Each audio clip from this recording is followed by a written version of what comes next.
Bien, hoy no vamos a hablar de ciencia, sino de científicos. Vamos a hablar también de otras personas, no solo científicos. En síntesis, para hacerla corta, vamos a hablar de mí. Voy a contarles cuáles fueron las personas que más influyeron intelectualmente en mí. Algunas desde una perspectiva profesional, pero todas me influyeron en lo personal. Voy a contarle algo sobre ellos y voy a pedir a algunos amigos que me ayuden a contarle sobre estas personas. Voy a hablar de mis mayores, de los que influyeron en mí cuando yo era joven. De todas estas personas, yo solamente fui un paso en su prolífica vida. No fui amigo, no fui particularmente importante para ellos, pero ellos sí lo fueron para mí. Es más, en un par de los que voy a mencionar, de los que vamos a hablar ahora, me conocieron solo fugaz y superficialmente, pero todos calaron hondo en mí. Primero, los que más influyeron intelectualmente en mí fueron mis padres. Bueno, ustedes dirán, claro, es la visión sesgada del hijo, pero no necesariamente. Tuve la suerte de ser criado en un ambiente que me hizo conocer personas enriquecedoras. Mi padre fue músico e inventor y mi madre fue poeta. Mi padre me introdujo al jazz, al cine y a la ciencia. Mi madre a un mundo poético y sensorial que nunca pude agarrar del todo. Pero gracias a ello conocí a personajes influyentes, importantes. Gracias a ello pasaron por mi vida personas como el Chivo Valladares, el Cuchi Leguizamón, Luis Preti, Joaquín Giannuzzi y Juan José Manauta. El Chivo y el Cuchi, músicos y poetas. Preti ha sido un pintor y Giannuzzi y Manauta, poetas y escritores. Todos ellos, por lo menos, me prestaron atención. Tuvieron algunas charlas interesantes conmigo y espero me hayan tenido cariño. Mi profesión también me hizo conocer gente maravillosa que me enriquecieron académica y sobre todo personalmente. Y de ello, de alguna de estas personas, vamos a hablar ahora. El doctor Loran fue un herpetólogo importantísimo. Estudió los herpetozoos de África y de América. Tuvo un reconocimiento a nivel mundial y llegó a ser investigador emérito del CONICET, algo que un puñado de personas solamente alcanzaron. Tenía la capacidad de evaluar objetivamente inclusive aquellas cosas con las que no estaba de acuerdo. Por ejemplo, entendió perfectamente el advenimiento del cladismo y lo aceptó, por más de que no fue eso lo que él hizo en su vida profesional. Y él me abrió personalmente las puertas para mi desarrollo profesional. El doctor Loran y la señora de Loran, Luis Fenó de Loran, ambos los dos, ellos me recibieron en el Instituto de Herpetología y me ayudaron a formarme durante varias becas del CONICET que permitieron doctorarme. Pero quiero creer que no solo fui un becario, ninguno de nosotros fue solamente un becario. Compartieron algo más con nosotros, consejos, películas, champán a las 5 de la tarde y el empuje en los momentos en que yo flaqueaba. Todo mi agradecimiento con ellos.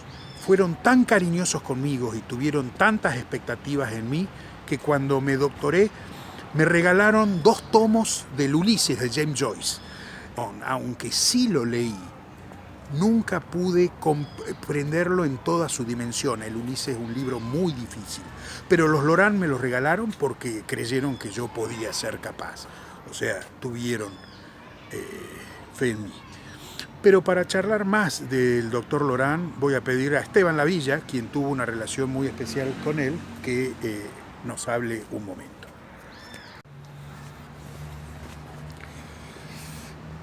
El doctor Armando Pisano fue mi director de tesis doctoral. Fue un italiano que llegó a la Argentina, más específicamente a Tucumán, en 1950, en época de posguerra. Y llegó junto con otra persona que vamos a mencionar, el doctor José María Chey, otro herpetólogo italiano. Estos dos italianos nunca se llevaron bien. Pisano era siciliano de Catania, del sur. Chey era de Pisa, el norte de Italia.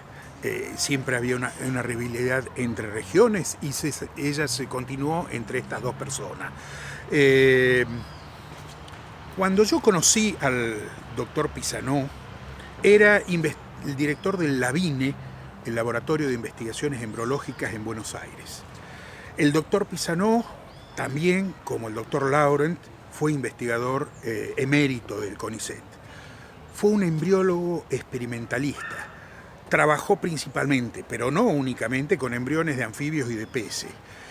Me enseñó el cuidado por los detalles y también le tengo una deuda personal porque me empujó y me ayudó y apoyó en varios momentos difíciles de mi vida. Realmente es una persona muy peculiar. El consejo del doctor Lorán me guió hacia el estudio de los anfisbénidos, un grupo relativamente oscuro para la herpetología. Y también me contactó con uno de sus amigos que había hecho en su paso por Harvard, el doctor Carl Gans. En ese momento, cuando me hizo este aconsejamiento a finales de los 80, yo acababa de doctorarme, Carl Gans era considerado uno de los herpetólogos más importantes del mundo y la mayor autoridad respecto a los anfisbénidos. Y gracias a la recomendación del doctor Lorán y gracias a que nadie más se interesaba por estos bichos fosoriales, viajé a Michigan a trabajar con Gans. Y fue el primero de muchos viajes. Gans me recibió y me alojó en su casa. Me invitó también a hacer con él un viaje de 2.500 kilómetros manejando un camión y llevando su colección de Uropeltidae, Cecilidae y anfisbénidos, que era muy importante, desde Michigan, en el norte de Estados Unidos, hasta Texas, en el sur, donde él se retiraba. Me abrió las puertas de su biblioteca personal, una de las más importantes bibliotecas personales sobre herpetología. Durante varios viajes, desde 1990 hasta su muerte en el 2009, visité su casa para trabajar en manuscritos en conjuntos.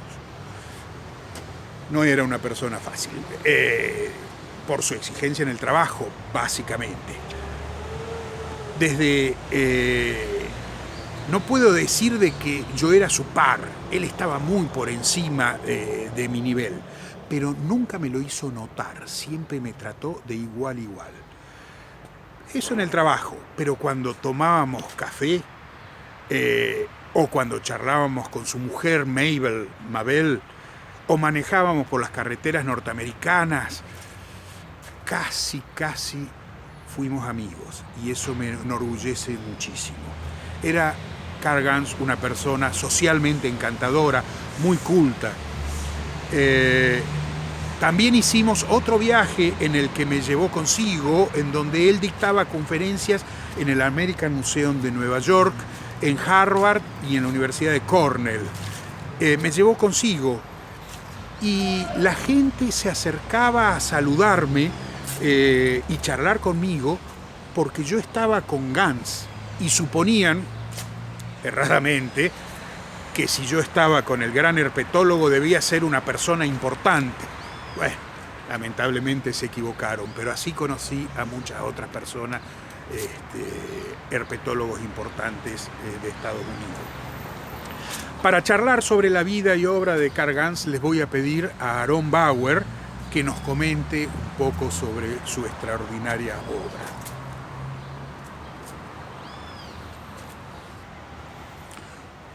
Con las otras dos personas que quiero introducir a ustedes no tuve una estrecha relación personal. Son Paulo Emilio Manzolini y José María Chey. Sin embargo, la obra académica y la personalidad magnética de cada uno influyó en mí de distinta manera. El doctor Manzolini fue, como Raymond Loran y como Karl Ganz, una personalidad renacentista, con más habilidades que las estrictamente profesionales. La obra científica del Banzo, porque así le decían a Manzolini, el Banzo, y su importancia en la herpetología brasilera, continental y mundial es ampliamente conocida. Su tesis doctoral la realizó en Harvard bajo la dirección de Alfred Sherwood Romer, quien era el más grande paleontólogo de la época. Y allí en Harvard también conoció al joven Karl Ganz, que en ese momento todavía era un ingeniero que no se estaba dedicando a la biología.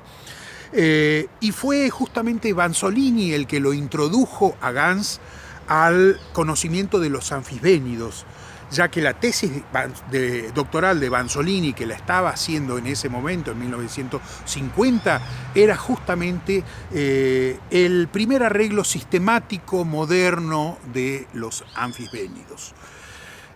Luego, lamentablemente, estos dos amigos se pelearon. Se enemistaron, no, vaya uno a saber por qué, o quizás hay distintas teorías, y sin embargo se siguieron respetando por el resto de sus vidas. Manzolini me recibió en el Museo de Zoología de Sao Paulo, donde él era el director y donde fui a estudiar su extraordinaria colección de anfisbénidos.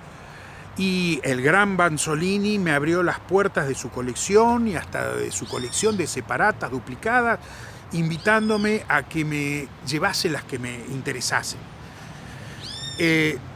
Pero decía que Manzolini fue un hombre renacentista en el sentido que no solo fue destacado como científico, sino también como músico y como integrante de la cultura de Sao Paulo y Brasil. En música fue compositor de temas como clásicos del folclore brasilero, como Ronda, Volta por Cima y Praça Clovis, que han sido interpretados por grandes artistas de la música popular brasilera como Chico Buarque y María Bethânia. Fue amigo de Caribe, un pintor extraordinario y reconocido y querido por su gente, que lo llamaba el Doctor Paulo, los representantes del Museo de Historia Natural de Sao Paulo.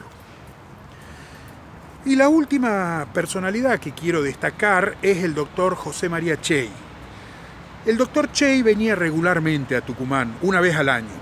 Él vivía la mitad de su tiempo en su casa de Portugal, de la que hacía base para recorrer los museos de Europa. La otra mitad del año en su casa de Mendoza, de la que hacía base para recorrer los centros de estudios de herpetología de Argentina. Su actividad siempre ha sido febril e incesante, se movía constantemente. En los días que estaba en Tucumán, quería ver todo el material que se había colectado durante el año. Hablar de las investigaciones en progreso, tanto del doctor Loran como de todos los becarios que trabajábamos en el Instituto de Herpetología. Fotografiaba los ejemplares, fotocopiaba artículos, tomaba notas incesantemente. Nosotros que éramos jóvenes en ese entonces, nos agotaba seguir su ritmo, por lo que nos reemplazábamos periódicamente para prestarle atención al doctor Chey y dejar descansar al compañero anterior. No tuve una relación particular con el doctor Chey, sin embargo, para hablar de la exuberante personalidad del doctor Chey, le pido a Jorge William que lo recuerde, ya que él tuvo una relación más estrecha. Y para hablar de Manzolini, le vamos a preguntar de nuevo a Esteban Lavilla, quien sí tuvo una relación más personal con Basso, porque hicieron viajes de colecta juntos y tomaron cerveza a más no poder. Esteban, por favor.